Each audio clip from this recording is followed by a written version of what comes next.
也行政院办的在违法失去后，南北党团拖累，暂时是未列入去议程，确定无法度伫1礼拜5的议会上委员会审查。也针对在野党的做法，民进党团是发讲哦，无排除提出公投，用民意来反制。 行政院办在违法前一天伫立法院听事委员会和南北党团暂缓立案，确定1礼拜5议会无法度复委审查。行政长杜英泰26和工商业界会谈，列出中央明年规划要推动的各项政策，嘛讲到在违法和明年度总预算要摕伫立法院。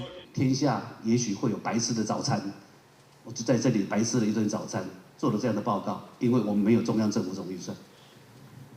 不能让这种无奈发生。杜院长无奈表达心情，那民进党团就呼吁，无排除提出公投，用更大的民意来反制南北的做法。对于国会多数通过不合社会期望的法案，当然公民社会就会运用公民投票的方式来纠正国会的错误。我看民进党立委这个讲法是也有点拖延，来摆烂而已啦。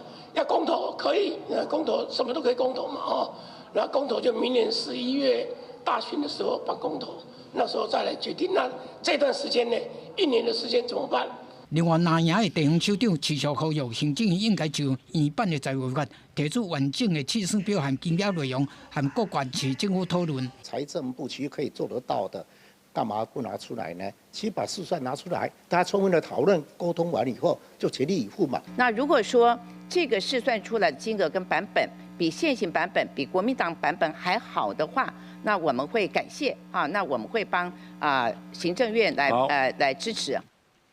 台中市长罗秀元讲，若行政院版本计算的金额比即卖版本更加好，伊当然嘛会支持。相信无分哪里的县市，拢希望行政院赶紧提供精准的数字。